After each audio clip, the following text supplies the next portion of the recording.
Hello and welcome to the Outdoorsy Educator podcast, where learning gets a breath of fresh air. I'm your host Alasdair, and each week I talk with people from all walks of life to explore how education, the outdoors, and real-world experiences shape who we are. From classrooms to campfires, trails to town halls, we dig into the lessons that move us, challenge us, stick with us, and can make the world a better place.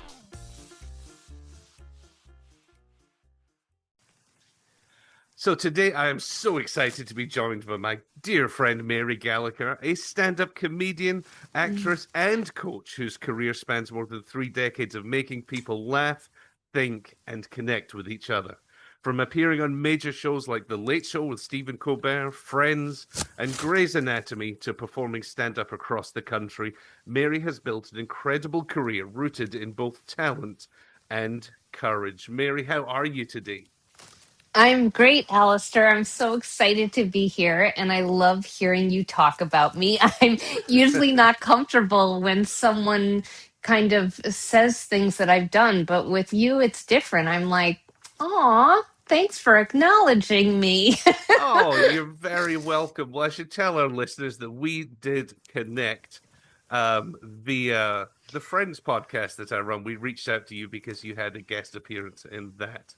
And And then we became friends. It's all indeed, falling into place. indeed, and I couldn't be happier about it. Um, Me too. yeah, so that was close to a year ago now. I think maybe it was last summer. Are you Something like that. serious? Yeah. I just remember I was in Kansas visiting my daughter and then reserved a room in the library to do our recording because I was up there. Oh, Um, wow. Worried about That's, the Wi-Fi, would it work, all of that. Um, yeah, and it did. yeah. It all worked out Yeah, it was beautifully. a really good podcast too. I can't believe it's been a year because I want to cut up that footage and put it on my Instagram. And that's just a Yes. reminder that I have so much great stuff to pull from. That was wonderful. Yeah, we had a great time. And I'm just so thankful that you joined us, not only there, but now you're here on the Outdoorsy Educator podcast. So thank you so much. I'm excited. Well, what did I As miss? I said to Yes, you earlier, yes. my two favorite things, outdoors and learning, and I am the least qualified person to be here. Well, we will let the listeners be the judge of that, I think. Okay. I think they're going to be inspired. Tell us a little bit about who you are, your career, where you're from, all of that good stuff. Absolutely. I'm from Elm Grove, Wisconsin. So I always kind of joke that I'm half tree because I come from a very woodsy part of Wisconsin.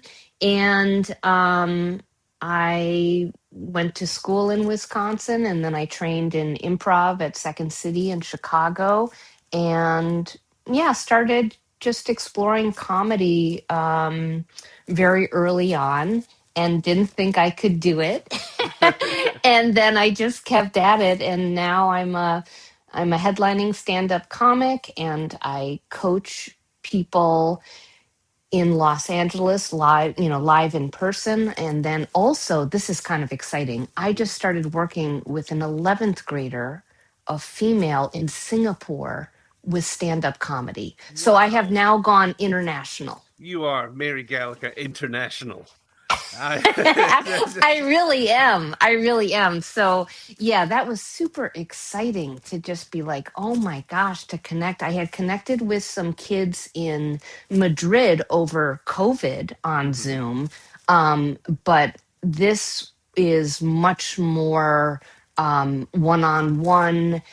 This young woman is incredible at debate, and she's the vice president of her student government. And she is really good at bringing humor into speeches and on stage. And so I'm just working with her more on kind of expanding with her comedy. I think there's an interest there for her to have a stand up set to apply to American universities. So this is kind of a whole new thing for me. Oh, and how exciting to be at this stage of the journey with her, because what will it be, 5 or 6, 7 years when she'll Incredible. apply and you might just get to see, the fruition I of all your know. hard work. I know it's really neat. So I'm really enjoying exploring working with people in comedy, not so much for comedic purposes. I mean, I guess that's probably what brings them to me, but to explore our inner being. It's just absolutely incredible. Yeah, it's something we've talked about before is the power of bringing that comedy and this and the confidence to do stand up to other professions like teaching and education. And I just think it's such a Yeah. transferable skill because it makes you relatable, and it's something that I would, hope to develop in my career. Absolutely. And you're already doing it, right? Just by being present and grounded in your body, the jokes start to arise naturally, which I didn't know about years ago, but I sure do trust now. And I love that. You brought up Second City. As somebody who doesn't know much about this world at all, I hear of Second City, like Amy Poehler and other, Mm, superstars have gone yeah. through Second City. What really is that? In my head, it was just, I say just a comedy club. I feel like it's so much more. Could you tell us what that actually is? Absolutely. Let's see if I have my history correct. So, Paul Sills started this improv games, really for the ability to help people learn. I think that was the original intent. It's been a while since I've read. There's a great book called Something Wonderful Right Away that has kind of has the history of Second City, but I'm pretty sure his mom was Viola Spolin, who created these improv games in the environment of learning, and he then created Second City with another person whose name I have forgotten. And it came out of, I think the original was in Chicago Hmm. and just started with long form improv, turned into the games, and then started the history of other second cities opening up, right? Toronto. And did you ever have a second city in Texas? I don't think so. Okay. But then again, I Okay. just know Chicago. Chicago is the home of Second City. Absolutely, Yes. yeah. And Toronto's a big deal. And then Right. they had one out here in Los Angeles for a while. I think it's still out here, maybe in a different form now, but I think also Detroit for a while. I'm not quite sure where they are besides the mothership in Right. Chicago, but yeah, what an institution now, and I think has expanded in many ways that I wouldn't even know about with television and internationally. And I think it's kind of a full on um, production company now. I'm not quite sure. Right. I was in Chicago a couple of years ago doing my stand up Hmm. across the street at a famous club called Zanies. And I thought I'd just go over to Second City to say hello. No, you can't You even can't get just into do the that. place unless you know somebody. And I do not know anyone Right. I anymore. love that Yeah, anymore. It's grown and anymore. expanded, and It I really love that. has. Yeah, Yeah, me too. it's that everyone knows it. I think of Second City. Like I said, it's Steve Carell. All these people seem to have Yeah. that their journeys. All these people, their journey seems to go through there. So it's a fascinating place. It really is, isn't it? And now we have Yeah. so many other Hmm. improv institutions that have come out of even, I think Amy Poehler created UCB, right? So Hmm. many coming out of maybe that original one. Yeah, absolutely. Well, I was going to ask you as we were starting off about a turning point in your career where you had to take a leap of faith. It could be going to Second City, I don't know. But Mm. really, there must have been a point where you thought in your life, am I going to do this for real? Like, am I really going to actually take this leap of faith into comedy and acting? So I'd love to hear about one time where that was a decision you had to make. Alistair, every moment of every day. Is it? 100%. Still having those Every moments. Every moment. Are you kidding me? Right. Every moment. Yeah. In fact, it seems to get more intense the more Right. I think I know what I'm doing. No. No. Yeah. Every moment. Right. And is Yeah. that's just part of the life, I suppose. I mean, I'm sure that feeling's not unique to you. Well, I think it's curiosity. I think it's Right. really being open to not know anything and to see what happens. Because anytime I thought I knew something, give Right. me a break. I didn't know a thing. Yes. Yeah, but definitely some what would you call it, actionable steps there with moving to Chicago after college. Yeah, and then moving to Los Angeles. So those are putting things into action, right? So yeah, I mean, I would say those two moves, going from Wisconsin to Chicago, Mm-hmm. and then 3 years later moving out to Los Angeles, where I've been now for about 33 years. Right. So yeah, yeah, those are two big ones for sure. Well, I think we need to pause for a moment. I think a lot of people move out to Los Angeles with dreams and end up, for whatever reason, moving back to wherever they came from. And you've done it. You've made it. Mm. And that's really admirable. So congratulations to make it. I mean, 33 years. That's amazing. It really is, isn't it? And Hmm. I'm sure you've heard this as well, that kind of like, don't even talk to me about anything till you've tried for at least 10 years, Hmm. right? So I kind of heard that early on. I really resonated with that. And after 10 years, I think actually on the birthday, a week before my birthday of having been in Los Angeles for 10 years, I got my first pilot, TV show where I was going to be a regular. And that was 10 years. So anyone who came out here after a year and said, yeah, it's not happening for me, I'm going to go back to Ohio. I was like, oh, I didn't even learn the freeways until I was out here for a couple of years. Right, right. And what pilot was that? I know you've done a couple. What one? Yeah, What was that one? yeah. So that was, are you familiar with Game Show Network? I know of it.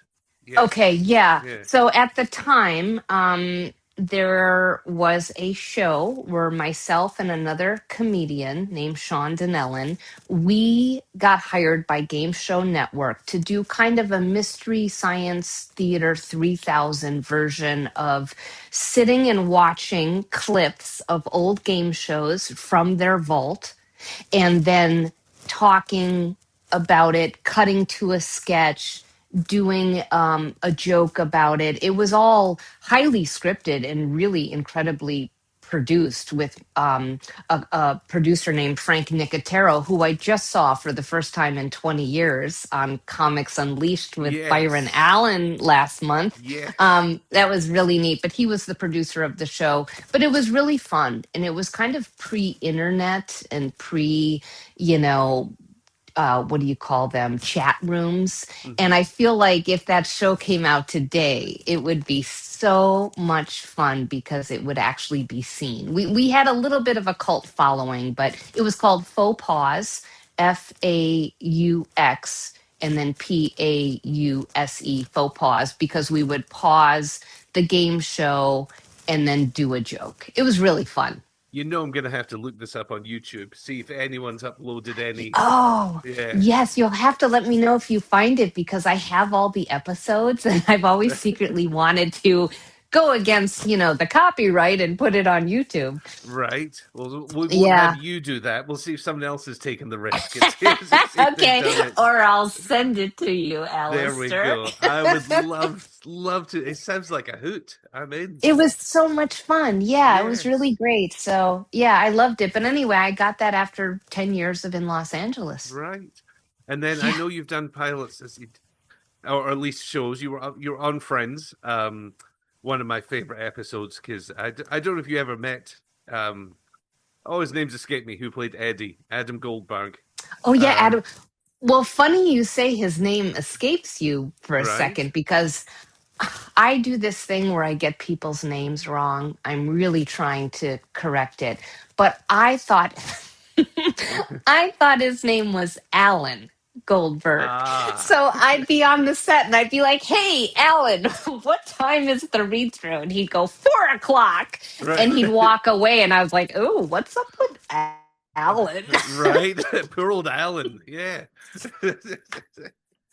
It Yeah, happens to all of us, doesn't it? trying I'm trying to fix that, Adam Durster, or I'm Yes. trying to make a joke on your name. Okay. Oh, my entire life, my name is it's a roller coaster. It's Really. yeah, oh yeah. It's the D that throws people off. And it It usually has a T. Yeah, it does throw me off too when I look at it, but I'm getting more comfortable with just making mistakes in front of people. There we go. There we go. Shouldn't we? We should all do that. Right. Absolutely. And then could you throw out the name? A couple of other shows you've been. It Oh, wasn't sure. How I Met Your Mother, was Gladly. it? Yes, How I Met Your Yes. Mother, good memory.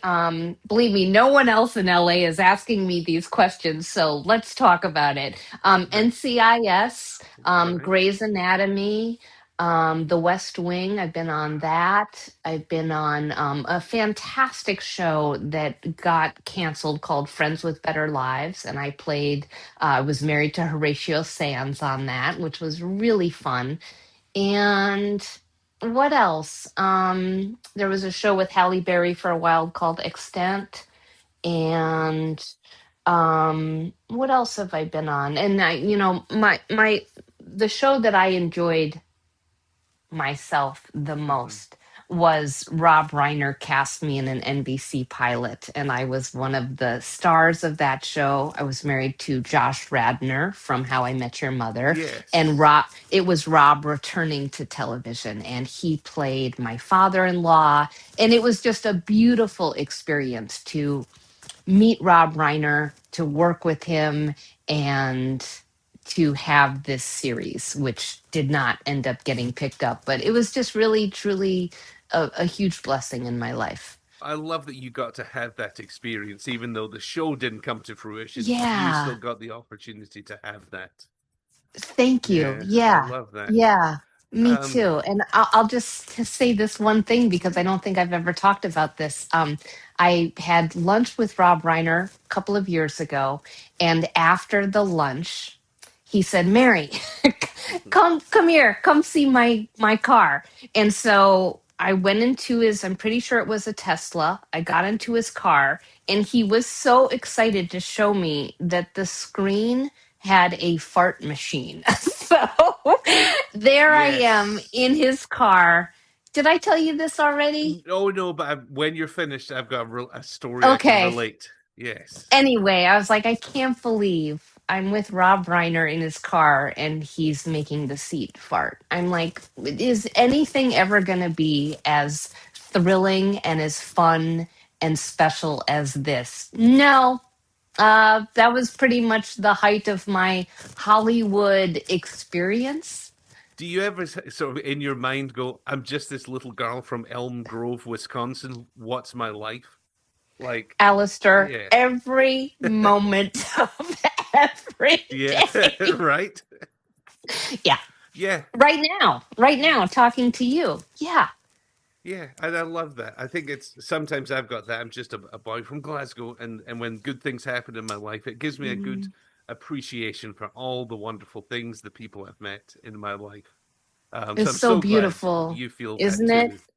Yeah. Yeah. Oh my gosh. So you have a Tesla fart story, or what's the deal with Oh, this? my mother-in-law, who she likes her new cars. Every couple of years a new car shows up in her driveway, and that's her thing. That's that she treats Cool. herself, and she's on her second Tesla now. And man alive, did we have some fun playing with the I didn't realize there was speakers outside the car too. Are you Yeah, serious? so you can play the sounds out. You could be sitting at a stoplight and play the fart machine outside the car. Oh Yeah. my gosh. And I don't have a Tesla. I don't know much about them. I don't know if that's on all models, but and then there was a Christmas mode where it plays the Trans-Siberian Orchestra, the one we all know, and all the lights play in synchronicity, and the doors open and Oh, shut, the hood and the trunk open and close along with the music.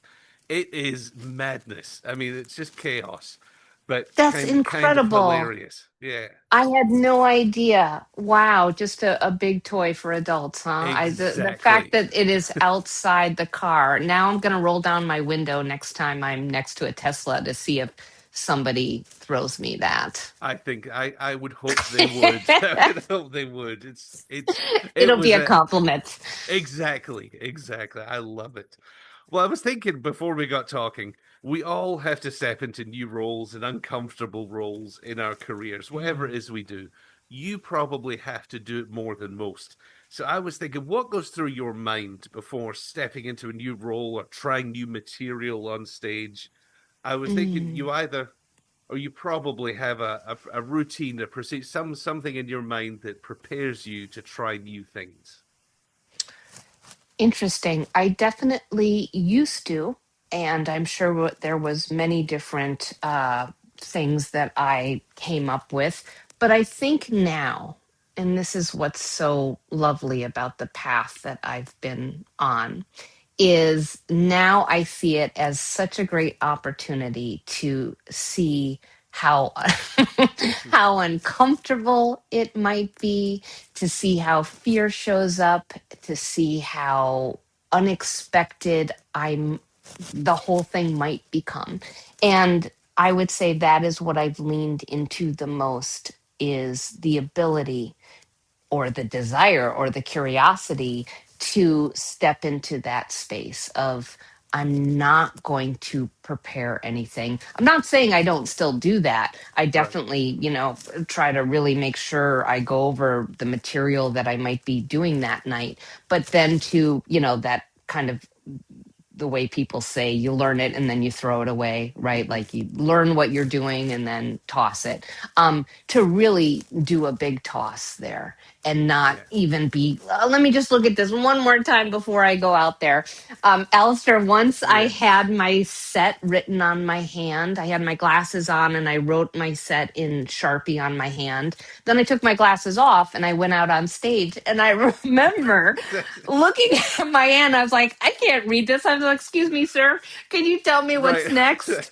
I was like, even if you think you're going to set yourself up for no, that doesn't even mean Yeah. it's going to help you. Yeah, it was as we talked about this a couple of months ago. I did a TED talk, and I was fascinated with the different ways people prepared, because there were some people memorizing their script line for line, word for, and I couldn't do that. I would get myself in such a panic because I just that is not I'm not capable of memorizing that much word for word.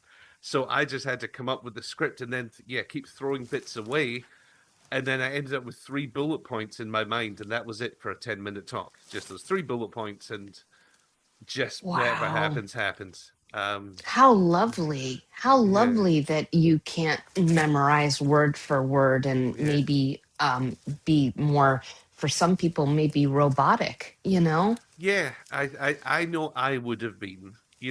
Okay. I would never want to put my misconceptions or preconceptions on somebody else. Sure. Maybe it Yeah. works for them, but I knew if I tried to do that, I would be focused on what's the next one, not what's it, Yeah. and not connecting with the audience, Yeah. and they would be able to see that a mile off, and it would just fall flat.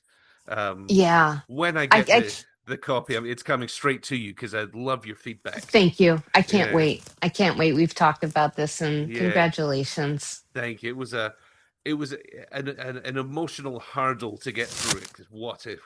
But I feel it went well. Wow. So That's we will awesome. see. Now we can talk. Did you Go ahead. practice on a red carpet? Did you stand on the red dot? I did the day before. You did. Okay. We got to go to the stage, and here's the dot, and um, behind us it said TED Ock because the T had broken, so they were making a new T.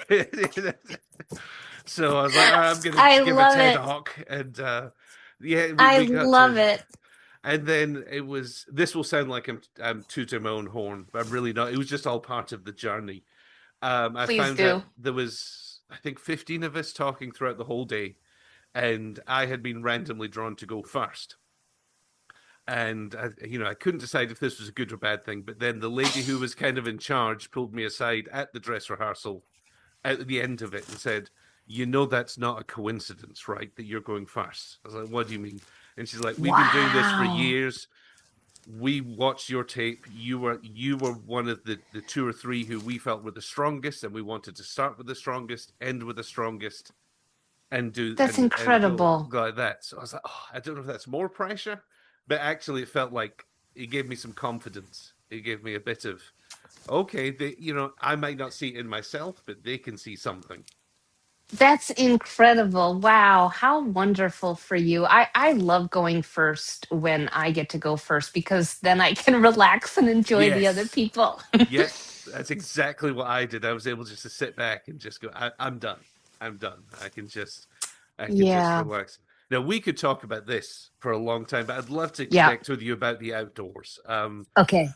You know, where that falls in your life. Like myself, you live in a pretty urban area. I'm assuming you're Mm, kind of right there in the Los Angeles metro area. mm, So yeah. talk to me. Talk to me about the role that nature, being outside, connecting with nature, has played in your life.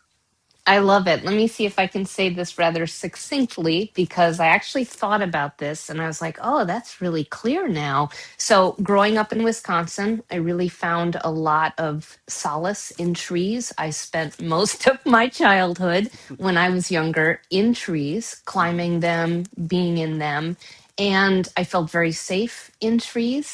And I think then as my life continued, I forgot about all of that.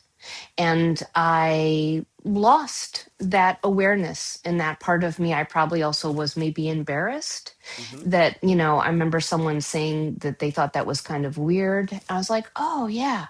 And then I just remember my ex husband, love him to death. I just remember once he said, Mary, I don't want to sit outside and look at trees with you. And it was a big moment in kind of what was happening with me at the time in my marriage, which was, oh, we're different. Hmm. And it was kind of that awareness of that I was really out of alignment because I did want to look at trees and to stop being embarrassed about it or thinking, that there was something wrong with that people are just different. Hmm. And it was really kind of the unfolding of that and, many things that I was experiencing of coming back to my inner being that just loves trees. I love being around them. I could look at them all day and really embracing that return to nature. Oh, that gets me in the feels. That like I can Yeah. relate. I understand. And it's like I've found so much solace in the outdoors. But you're right, it's even we talked to this right before recording, just sitting outside and looking up at the trees and Mm. watching some birds come and go, and we've got a million squirrels that run around, and there's something just it's beyond peaceful and relaxing. It does something to our souls. I truly believe that. Um, and I'm so It's glad that you found that. Thank you so much. And then I'll just kind of end with this recap. My daughter, who's now 20, I remember when Gardens of the Galaxy came out. I think it was the first one. Is it the first or second? I'm not quite sure, but she went and saw it with some friends. And she said, Mom, I have a present for you. I was like, oh, wow. And she got me this Groot. Yes. She said, when I saw this, Mom, I just thought of you. And I was like, oh my gosh, Oh, my daughter is seeing me as I am and seeing trees and thinking of her mom. And it just was overwhelm of joy that I was even acknowledged by someone so young and doesn't know really that I sat in trees as a child. I don't even know if I've told her that, but it was just a really lovely moment to be like, oh, I really do feel connected to trees and that's wonderful for me. I love that. I'm not sure if we talked about this. I don't think we did. I interviewed somebody for this podcast a few weeks ago, a lady named Savannah, who had hiked the Appalachian Trail and for her master's dissertation interviewed people on the trail about why they were hiking, what was the Wow. catalyst for getting on the trail. And of course, it's a huge range of tragedy to retirement to just left the military to graduated from college to got divorced, a huge range of things. But we ended up talking a lot about sometimes when we go hiking, it's headphones on and it's head down, and we're going to get our 10 miles in. And we talked quite a bit about being deliberate halfway through our hikes, stopping and just sitting on the ground for 5 minutes, headphones off, literally just plunking your behind down in the grass and just watching the trees. And then you can get back up and put your podcast back on and off you go. But making sure you just spend that few minutes with nothing. Wow. And man, it kind of hit me, about the importance of doing that. Absolutely. I Yeah. really resonate with that. I really resonate with that. I have been definitely that person who goes out for a run, and I like to have my, certain audio book on tape. And then Hmm. I was like, oh, but what about the audio book going on live around me Right. with the birds and the cars and all of it? So, yeah, it's a nice balance to know. I notice more and more these days I'm leaving as much of the accessories behind. Yeah, I mean, there's nothing wrong with it. I'm listening to a podcast series now about the author Roald Dahl and his life, and it's fascinating. And it's like I can't wait to listen to the next episode. Yeah. But I have to disconnect. I have to go. You know what? I just need to listen to the birds and listen to the, what's going on around me. That's so cool. When I'm out. I love that. Something I did want to ask you about, and we've talked about this briefly before, is comedy being, it has a home in many different professions. But I was thinking about people who aren't performers and who want to be more confident in their everyday life. What lesson do you think comedy could teach them that they could apply to Mm. their real life? Absolutely. For me, it is knowing that we are all inherently funny. I find it so interesting when someone says, oh, I'd love to do what you do, but I'm not funny. I'm like, oh, yeah, you are. We're all funny, right? And Hmm. so for me, it's really kind of having learned to feel grounded and safe in my body, to see that humor naturally arises when we feel safe, right? Like, how many times have you and I laughed already today, and we Right, didn't plan any of this? So, right. yeah, so I think that is just so incredible to have found in my life, as opposed to when I was trying to be funny or trying to perform. And the more I let go, the more my natural humor rises. That's a really interesting perspective. We are all inherently funny, but I suppose it's just developing the tools and the confidence to get that out, rather than I'm going to learn how to be funny today. That's not what it's about. It's Absolutely. And yes, humor happens when the truth is given a little air. So, feeling safe enough to be truthful and honest, no matter, what might be rising. I'm not saying I'm going to, encouraging people to just go on stage and trauma dump. It's not like that, but to see how the more you let who you are out and how you feel, with all of the conflict and drama and pain that that brings, the mhm, more you can then see the light side of it, which is a joke, because a joke is just an expectation that we kind of set up, and then we surprise ourselves or the audience by showing what you didn't think was coming. It's just a left turn. That's all set up in punch is a topic and then a left turn. I love it. That kind of destigmatizes and makes it a little Yeah. less scary to go and tell a joke. Yeah. Yeah, Exactly. And that's why we laugh, because we're blowing up the balloon, and then we put a pin in it, and that's why we laugh. It's taking ourselves by surprise, which is so much fun. yeah, I love it. I love it. I think many people, including myself, overthink it, and I'm sure you've run into that many times in your career. Dude, been Yeah. overthinking it for decades. This is all Yes. a rather new exploration for me. Just in the last couple of years have I really kind of explored this freedom. Well, I'm really proud of you because I'm sure some people don't get Oh, to that point. So to be there is mm. very exciting for you. That's just wonderful. Thank you. Yeah, of Thank you. course. I'm enjoying it. Well, as we kind of come round to the home stretch, I did warn you I would have three questions for you as we Okay. wrap up this podcast. The first one is, how do you define success in your own life now, and how has that changed since you started your career? Wow, that's a good one. Okay, so when I started, I thought success was me getting some external appreciation from others to feel worthy. Whether it was a TV show, like, oh, Mary's on TV, wow, that's great. And people, my family would kind of notice me. So I thought that's what it was. And now, now success is really knowing that I have all of that inside of me, all of it, I love and that. don't need any validation that I actually generate that myself. And I mean, you and I could talk about this for hours, but that's been a whole lifetime of, you know, letting go. Yeah, I love it. That's a powerful lesson. Thank you for sharing Yeah. that.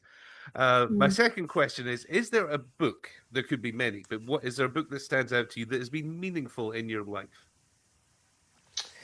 Yeah, this just came to mind, and I just saw this author, Gavin DeBecker, for the first time ever in the Gary Shandling documentary by Judd Apatow. I didn't know that he was a good friend of Gary Shandling's. Anyway, Gavin DeBecker wrote a book called The Gift of Fear. And I remember I got that book in my 20s, and my girlfriend and I, my best friend, we both read it. And it was really wonderful to explore how this intuitive feeling comes up when you are not feeling safe, and to trust that, and to, you know, I think women in particular are not often guided in trusting their own intuition from a very young age. And I had gone away from that for so long. But what I have been doing is growing my intuition, trusting it almost like a child now with my intuition. So that book was really, I didn't know it at the time, but that was starting me on my own journey of what is my intuition? That's fascinating. I've written that book down. I'm going to look that up because yeah, intuition is something that so many of us second guess all the time. And Really? You do too? yeah, oh yeah, yeah, Mm. I can be Really? I can be a chronic overthinker at times and worrier, and my mother calls it catastrophizing. If there's an opportunity, and my I can default to, well, this could go wrong and that could go wrong, and I need to retrain myself sometimes to think, well, what this could happen, what wonderful things could happen if you follow your instinct and this lead. Just trying to retrain my thinking. I love that. Alasdair, I'll Mm. just tell you real quickly because Mm-hmm. it's such a powerful thought right now. The woman who cast me in the Rob Reiner pilot, Mm-hmm. she's my good friend now. She and I talk about this a lot. She only goes by her intuition now. So when she has a decision to make, whether it's in business or personal, she no longer is even accessing the thinking mind. She uses her thinking mind for a lot of critical thoughts that, what it's been like really great for. Mm-hmm. But as far as any decision, it is her just feeling it as opposed to thinking about it. And once I knew one person who was in that flow, oh my gosh, did that open up a new pathway for me to start exploring what does that mean. And my mind immediately goes to, if you do that, good things and bad things can still happen, but I don't know, it just feels like a very healthy approach. Right. And it Yeah. takes the pressure off you thinking, Mm-hmm. you didn't create the universe. Get out of the way. Life will take care of itself, right? It's been going on for how many billions of years? And you think you're going to have some way of doing something that's better than those trees? Right. Yeah, absolutely not. Yeah, stand back and just let nature show you the way. This is it. Yeah, I Yeah, love that. absolutely. Well, my final question for you is, and I have been looking forward to asking you this one for a little bit. Oh, I was wondering if you could coach one person in the world. This could be somebody you know, somebody famous, somebody from history, somebody alive, anybody in the world. If you could coach them for one weekend to perform a live comedy stand-up set, who would you love to spend a weekend with, kind of get into their mind and equip them to have just a knockout set in front of a live audience? Wow. Well, the people that are all coming to mind Hmm. don't need my help in any way, but I will Hmm. just say I am fascinated with spiritual thought leaders like Eckhart Tolle, Michael Singer, Ram Dass, these people who have awakened my curiosity so much because I notice how funny they are. Like, if you listen to Eckhart Tolle, he is hilarious. And the fact that he's talking about the present moment and being in the present. And I don't think he's doing what you and I talked about earlier about memorizing a script. He's Right. really just becoming present and then seeing, what comes out. It is so funny. I will be just cracking up listening to people in the present moment speaking about letting go or presence, that I'm most interested now in the humor that comes from that. So I'm going to say Eckhart Tolle just because I'm so fascinated on his ability to be funny when he is not, most of the time, not trying to be funny. And it's hilarious. And I got to see him speak live last year in Los Angeles. And I was Wonderful. like, this is my favorite stand up comic of all time. He's not trying to be. Right. I love that. I love that you got to see him too. And wow, a Oh, great answer. That's just oh, fascinating. If yeah, it's people really neat. would like to reach out to you, learn more about you and what you do, where can they find you? Absolutely. Well, I'm excited to say that my new website just launched. It's myfriendmary.com. And there's still more to be done on it that is coming. But the person that I worked with is just so incredible at website designs. Hmm. So, yeah, it's myfriendmary.com. And then I play around a lot on Instagram, where I'm also my friend Mary. Wonderful, wonderful. Well, Mary Gallagher, my dear friend, thank you so much for spending this time with me today. Alistair, thank you so much. Thank you again to this week's guest, and I hope today's episode was as enjoyable for you as it was for me, and perhaps even inspired your next adventure. If you did enjoy the show, please be sure to subscribe, leave a review, or follow us wherever you get your podcasts. You can find more information at theoutdoorseyeducator.com or follow us on Instagram, TikTok, or Facebook. Until next time, thank you so much for listening to the Outdoorsy Educator Podcast.